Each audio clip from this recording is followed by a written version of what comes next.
Bueno, presentando a partir primero Camila. Camila Balbontín es ingeniero civil industrial con mención en transporte y magíster de la Pontificia Universidad Católica de Chile, además de doctora de la Universidad de Sydney de Australia. Tiene 7 años de experiencia en manejo de datos y modelación econométrica en diversas áreas disciplinares, trabajando en distintos proyectos con empresas privadas y públicas. Actualmente está haciendo su postdoctorado en Australia y ha estado estudiando, entre otros temas, un tema muy atingente en realidad, que tiene que ver con el trabajo remoto y su implicancia en los modelos de transporte metropolitano en Australia.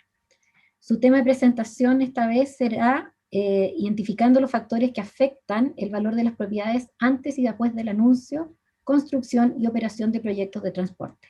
Camila, te doy la palabra. Gracias. Muchas gracias. Voy a compartir entonces pantalla. Muchas gracias, Irene, por la introducción. Bueno, como les dijo, voy a presentar hoy día sobre identificar los factores que afectan el valor de las propiedades antes y después del anuncio, construcción y operación de proyectos de transporte. Este es un proyecto que hice con Corinne Mully y, bueno, tenemos un paper si a alguien le interesa saber un poquito más después. A ver, ahí. Me voy a saltar un poco esta parte porque ya Irene hizo una introducción de eso, pero bueno, soy exalumna del Departamento de Ingeniería de Transporte UC, hice mi doctorado en ITLS y ahora soy postdoctorado y hoy día les voy a presentar uno de los proyectos que hice como postdoctorado en el fondo. Bueno, los proyectos de transporte público en general son costosos y tienen una vida útil muy prolongada, pero financiarlos es un desafío para todos los gobiernos. Por lo mismo existe interés por entender el incremento en el valor de las propiedades debido a una mejor accesibilidad, como quizás una fuente de financiamiento para estos proyectos de transporte. Entender cuándo aumenta el valor de la propiedad es un requisito para calcular este incremento.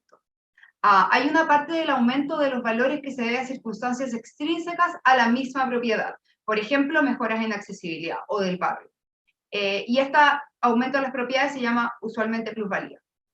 Los modelos que vamos a ver hoy día buscan identificar cuándo se produce el aumento en los valores y plusvalía, si es después del anuncio, cuando empieza la construcción o cuando el proyecto ya está operando.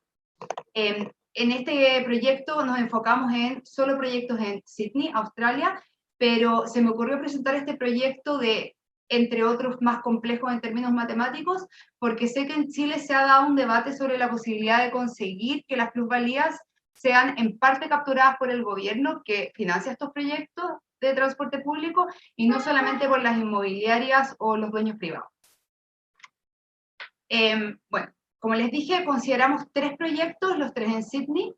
El primero es una extensión de la línea del metro en el noroeste, que le voy a llamar proyecto Northwest. Este es un mapa de Sydney y la línea azul representa este proyecto. Después vamos a considerar una extensión de un tram hacia el interior oeste de Sydney, que está representado por la línea roja, y a este le voy a llamar proyecto Dulwich. Y finalmente un nuevo tram en el centro, que está en el centro de Sydney, entonces ha sido bastante polémico y comentado en Sydney, y al sureste de Sydney, que es el proyecto que está en morado, y le llamo George Street. Entonces estos 3 proyectos nos enfocamos en esta investigación. Utilizamos datos en esta investigación de diferentes fuentes para los años 2006, 2011 y 2016 en Sydney, que corresponden a los años del censo. La primera base de datos que tuvimos, que es de las más importantes en el fondo, es la venta de propiedades residenciales. Ella contiene los precios de venta y las características de todas las propiedades que se vendieron en estos años. Y por características de propiedad me refiero al número de dormitorios, de baños, si tiene estacionamiento, si no, todas esas cosas. También consideramos los datos del censo, que esto principalmente tiene las características de los barrios de todo Sydney, ya sea los que se ven afectados como los que no se ven afectados por estos proyectos. Y finalmente la red de transporte, que esto obviamente nos permite calcular la distancia a los puntos de acceso de transporte público, de colegios, de universidades, de todos, que pueden ser importantes para el proyecto, incluso la distancia a la playa. Esta es la temporalidad un poquito de los años y los proyectos. Entonces, como les dije, tenemos estos 3 años. Desafortunadamente, el proyecto de Northwest y de George Street No estaban operando el 2016, el proyecto de Northwest recién empezó a operar el año pasado y el de George Street sigue en construcción. Entonces, en realidad, el último año que nosotros tenemos datos, que es el 2016, todavía no corresponde, no vamos a poder medir la plusvalía de esos proyectos en operación. Y solamente los vamos a poder medir en sentido del anuncio y construcción de estos dos proyectos.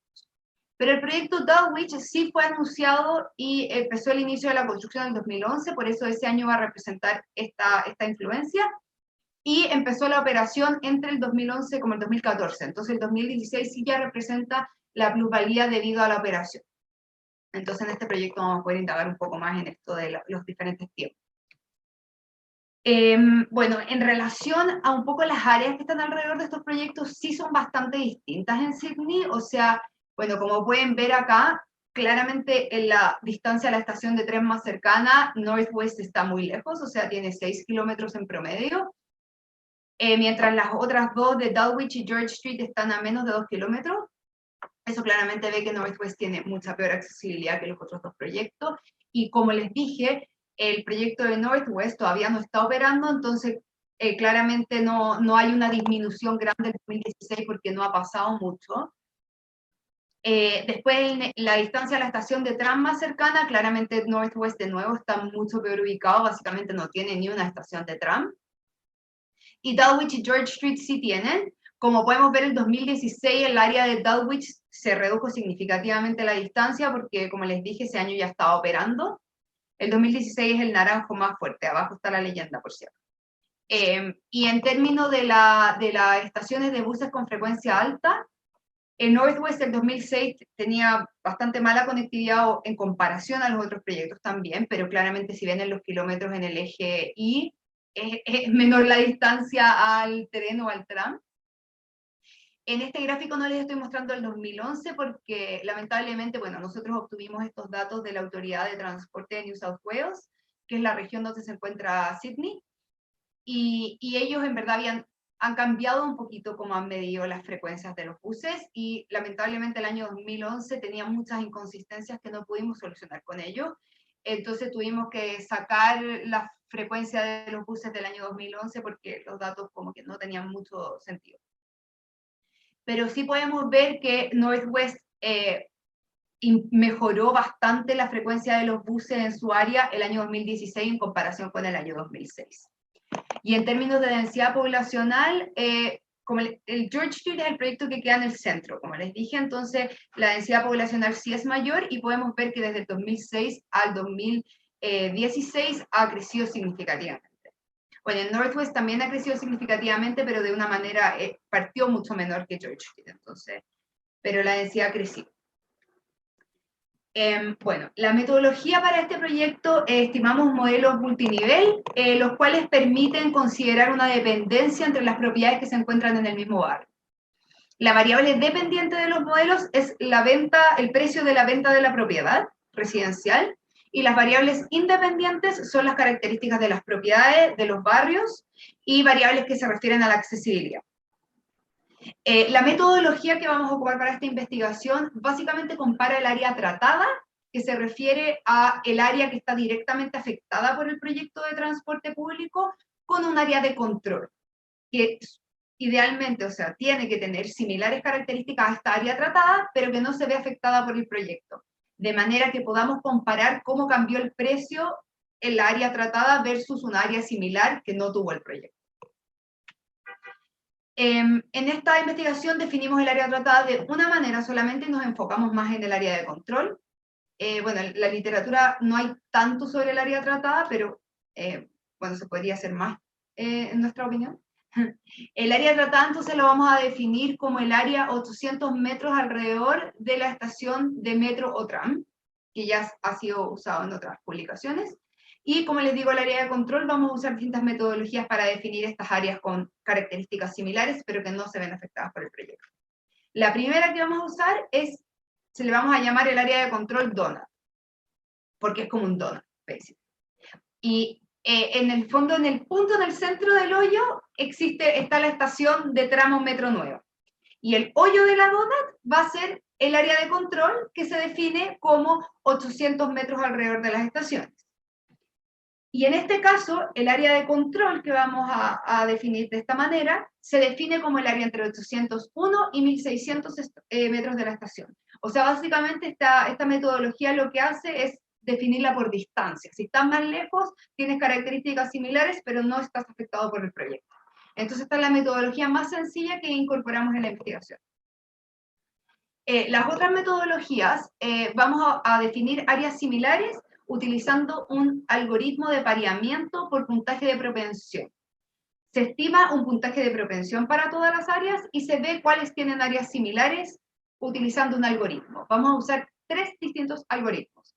El primero se llama vecino más próximo, o en inglés nearest neighbor, que busca el pareamiento en base al puntaje de propensión más cercano para cada observación del área tratada. En este caso sí importa el orden en que uno vaya generando este pareamiento. Agarra la primera en el fondo del área tratada y busca su mejor pareja en las otras áreas. Así, el segundo, tercero, cuarto, así. Entonces va por orden. Este es el método más como sencillo de los algoritmos. Después viene el pareamiento óptimo, que en este caso es parecido, pero maximiza la calidad del pareamiento global. Entonces en este caso no importa el orden que escojamos las parejas. Y finalmente el más complejo es el pareamiento genético, que también maximiza la calidad del pareamiento global, pero la metodología minimiza una distancia ponderada de la covariable entre casos tratados y no tratados. Entonces, como les digo, es un poquito más complejo. Pero todos estos algoritmos básicamente buscan ya el área tratada. En este caso les muestro un mapa de Sydney donde puse una estación de tren como el área tratada, que son 800 metros a la redonda, y todos los tres algoritmos funcionan de maneras distintas, pero lo que hacen es buscar en todo Sydney, no solamente cerca, áreas que tengan características similares, pero que no sean afectadas por el proyecto, y estas características similares se definen de acuerdo al modelo del puntaje de propensión.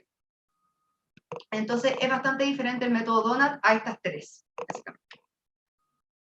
Bueno, en cuanto a resultados, primero, acá tenemos, no es tan importante esta tabla, pero solamente les quiero mostrar el número de propiedades que existía en cada área tratada y de control, definiendo las distintas metodologías, y entre paréntesis puse los barrios, porque sí estos pareamientos se generan en base a barrios, no a propiedades. No sé si ven mi cursor, pero acá lo que estoy tratando de mostrar es que el pareamiento genético en realidad utiliza muchas menos observaciones para definir el área de control, cuando obviamente las áreas tratadas son iguales por proyecto porque fueron definidas de la misma manera. Y el área de control Donut, que es la más sencilla, como les dije, utiliza más observaciones para generar todas estas parejas. Y bueno, en este caso vamos a elegir el método Donut y el pareamiento genético como las dos a comparar en términos de los resultados de plusvalía. Lo primero es el proyecto de Dulwich. Acá les muestro con distintos colores lo que se les puede atribuir como el incremento en el valor de las propiedades a cada tipo de característica. La parte de la izquierda muestra el efecto del anuncio de la construcción. En este caso, el verde representa otros, temporalidad, porque en estos 5 años los precios en Sydney, bueno, en estos últimos, en todo el mundo yo creo, han subido los precios de las viviendas por año. Entonces el verde un poco representa esa subida en todo Sydney, o sea, o en estas áreas. Entonces, esta temporalidad, el otros, fue lo que más afectó la plusvalía en el anuncio y construcción de este proyecto. Pero después podemos ver que cuando este proyecto empezó a operar, sí hubieron efectos importantes de accesibilidad. Principalmente la Donut estima un 5.5 y el pareamiento genético estima un 3.6. Vemos que sí hay diferencias en términos del algoritmo utilizado para generar el área de control, pero sí se ve que hay una plusvalía que se debe a la accesibilidad. Hay una plusvalía que se debe también a las mejoras del barrio, 4.5 y 3.7, como les digo, la mayor parte se refiere al tiempo, y también a características de la propiedad, que mejoraron y obviamente aumentó el precio. Acá hay un ajuste que es menor, que es factores no medidos, o sea, otras cosas que no pueden ser medidas que ajustaron este valor y es negativo, lo cual resulta interesante en este caso, pero es bastante menor en comparación al otro. Entonces, esto sería el proyecto Dulwich, que vemos que en el anuncio de construcción quizás no hubo tanto efecto de todas las cosas, pero después de la operación sí. Distinto así en el proyecto de George Street. Este es el proyecto que les digo que queda en el centro de la ciudad y lamentablemente no tenemos la información de operando porque todavía no está operando. En este caso solamente el anuncio y construcción. Entonces comparamos el año 2016 con el 2011. Que en el 2011 todavía no se anunciaba ni se empezaba la construcción. Bueno, la accesibilidad igual mejoró en la zona, claramente podemos ver. Entonces, después del anuncio en estos años, hay una parte de la plusvalía que se debe a mejoras en accesibilidad. Hay una parte importante que se da a la temporalidad de nuevo. Y acá, interesantemente, hay una parte que es en factores no medidos. Que esto sí se podría atribuir al proyecto, en el fondo, porque estamos comparando, para estimar todo esto, estamos comparando el área tratada con áreas de control, que se supone que tienen características similares. Y podemos ver que sí hubo un incremento en los precios solamente por el anuncio y construcción del proyecto. Si hay diferencia, el método Donut estima un 5.7% y el pareamiento genético un 2.9%.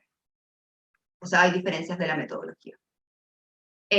Y bueno, en el proyecto de Northwest, de nuevo vemos que, y mucho más mayor de hecho, solo el anuncio y construcción de esta línea que, como les digo, estaba un poquito más alejada, que tenía mala accesibilidad en general, sí vemos que solo el anuncio y construcción aumentó un montón los precios de las viviendas.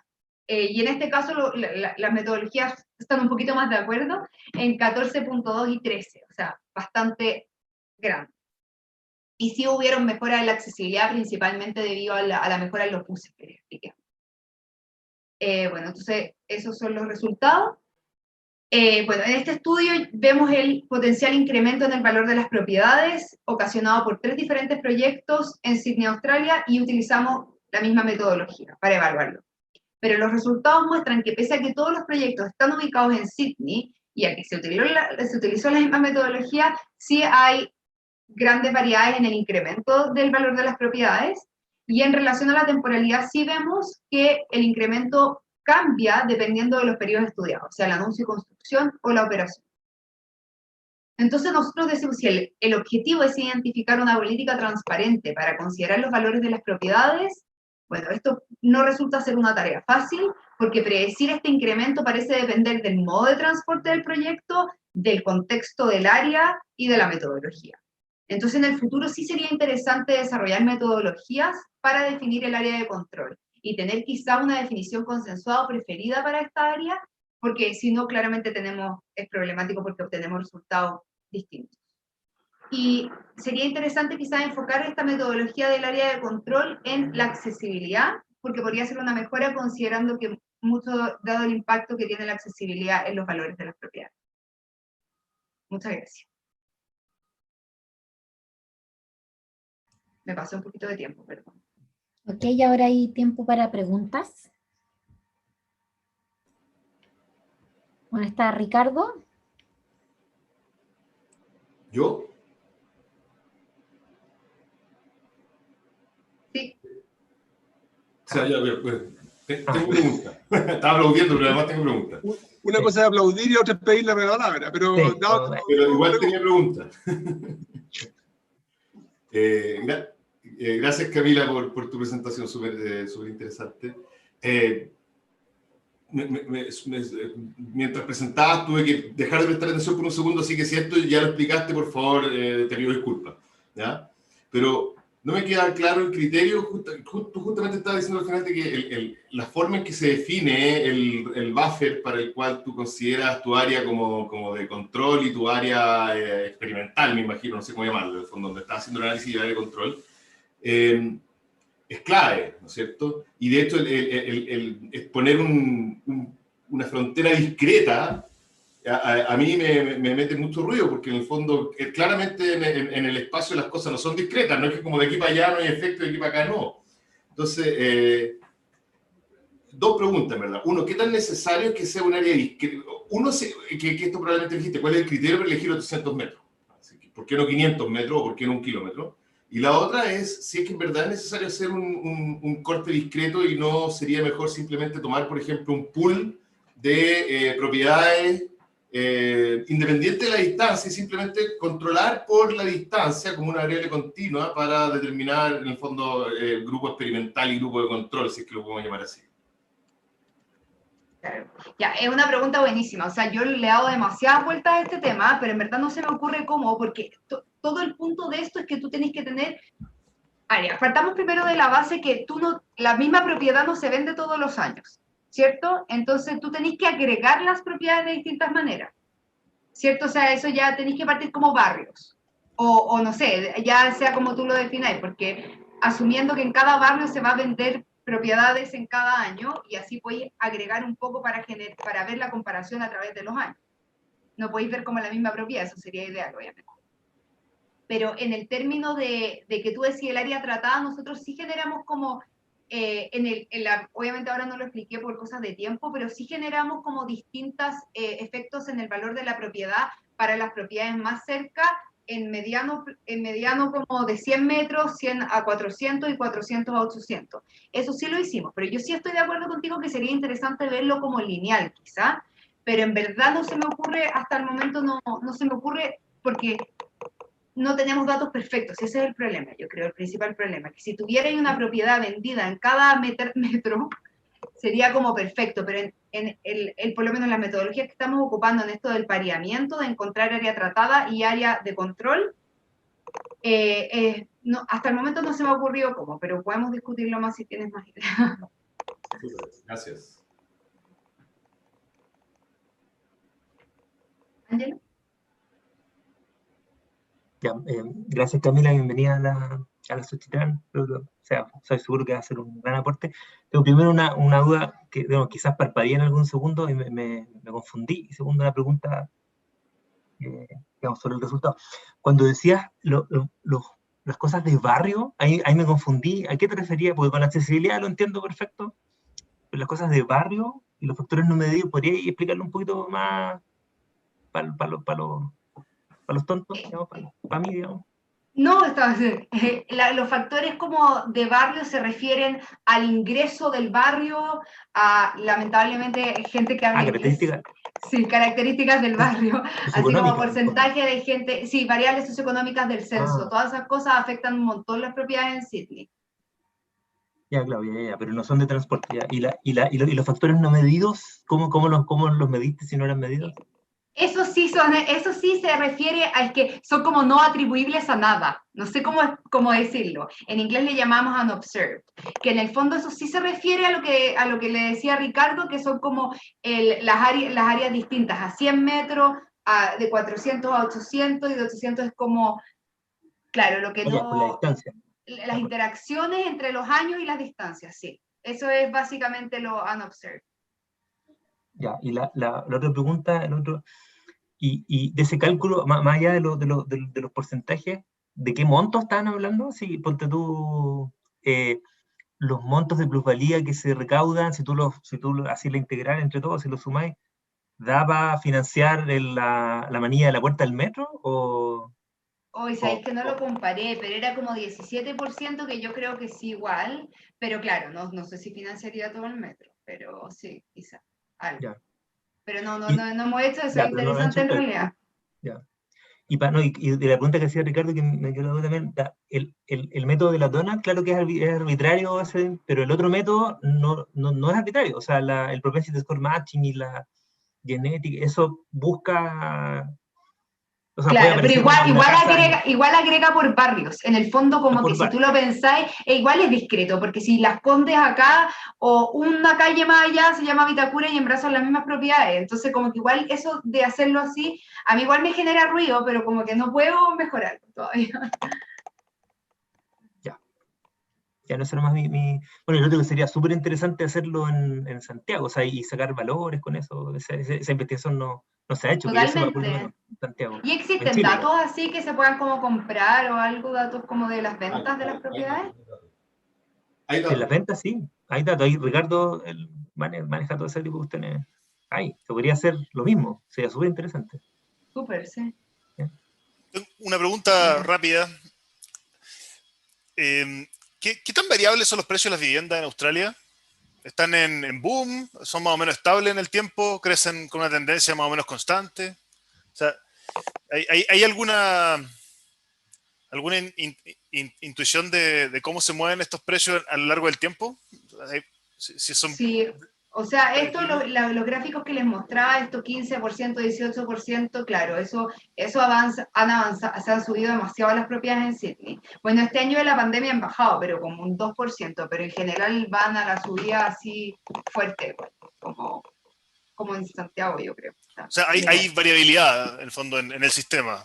Sí, totalmente. Bueno, por eso la variable de temporalidad es tan significativa en todas las partes, porque todas las propiedades en Sydney han subido un montón.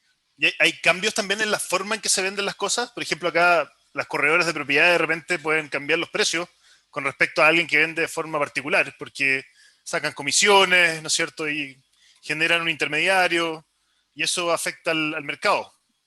Mira, eso es interesante, no sé. ¿Los tipos de ventas son todos parecidos? Eso sí que no sé. No tengo idea, en verdad, nunca he comprado nada en Sydney, no, pero aparte en verdad no me enfoqué tanto como en las ventas y la inmobiliaria, era más bien los precios de venta final como registrados.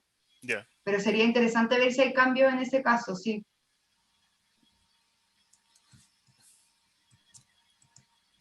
¿Hay más preguntas?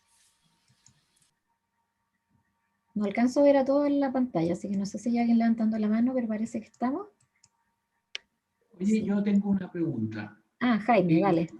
En caso de que esta metodología terminaran siendo confiables, ¿cómo influye esos resultados en las decisiones de inversión pública?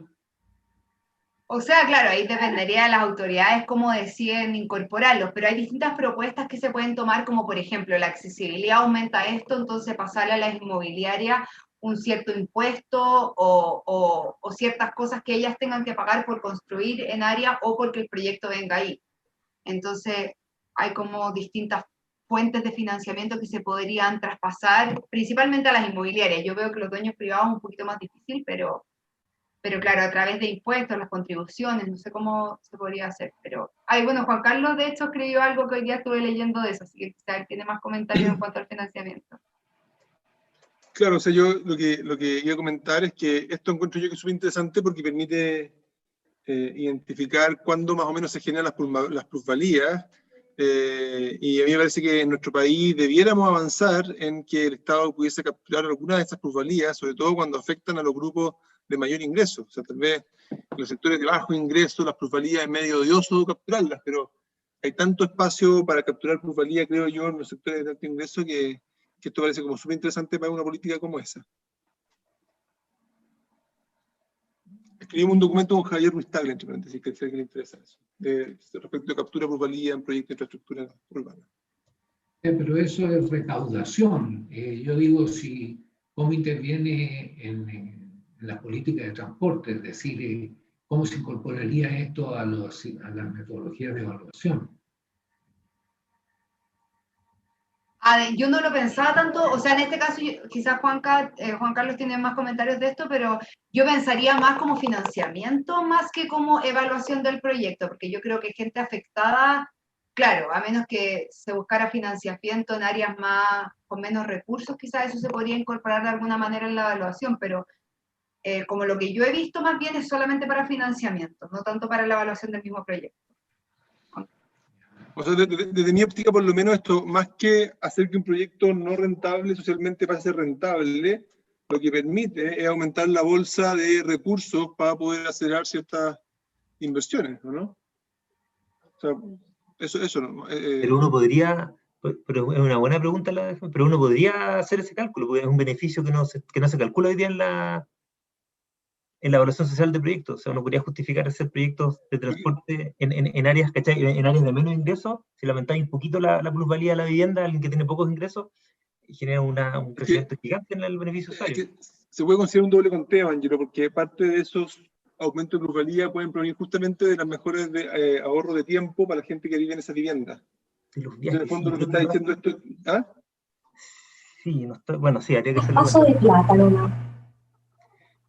Cuando lo ¿Cómo dijo estos traspasos de dinero entre un agente y otro? ¿No es un beneficio social y aumento de precios para los mercados? No, de acuerdo, pero lo que pasa es que Ángel está diciendo que eso, en el fondo, ese aumento de valor en el valor de los terrenos podría considerarse como un beneficio social en per se. Y a mí me parece que probablemente es una respuesta a los menores tiempos de viaje que esos viviendas van a tener y por lo tanto se hacen más caras y es parte de la plusvalía. Es una cosa un poco compleja, yo entiendo que hay gente que, no es mi caso, yo solamente trabajé en este proyecto de captura de plusvalía, cuantificarlas y poder identificar cuáles eran las posibles políticas que uno podía implementar. Pero respecto a la evaluación social de proyectos, a mí me parece que esto no entra tanto, entra más bien en que el Estado tenga más financiamiento, más bolsa para poder hacer más proyectos. Claro, yo también lo que dice Juan Carlos de el doble conteo en el fondo de los beneficios está muy, o sea, como que mucha gente dice que no se puede considerar en evaluación por el doble conteo de las mejoras en accesibilidad y mejoras de todo, como de barrio y cosas, y como ingresos del barrio, sí, así como o sea, como cosas en las estaciones de metro, y al final estaría incorporando todo eso en la plusvalía. Entonces como que dicen que el doble conteo como que no lo permite, pero yo creo que es discutible igual. Ok, bueno, vamos a dejar aquí la discusión porque toca todavía la presentación del otro nuevo socio. Y antes de pasar a Matías, vamos a hacer la ceremonia formal de incorporación de Camila, porque ella ya es socia. Por lo tanto, le paso la palabra a Carola para que le haga entrega del diploma. Mediante este acto te voy a hacer una entrega de este diploma que esperamos, que todavía no claudicamos en pensar que lo podamos hacer de manera presencial en algún momento. Sin duda no va a ser este 2020, para que se dé, ¿cómo se llama? Se cierre tu proceso de incorporación en esta sociedad. Como bienvenida, felicitaciones, muy interesante tu presentación, muy didáctica además, para los que no sabemos tanto de ese tipo de cosas, es interesante escuchar lo que nos presentaste, así que felicitaciones. Esperamos que trabajes mucho para la sociedad en este periodo 2021, al menos que me toca a mí ser la directora. Muchas gracias. Así que bravo. Bravo.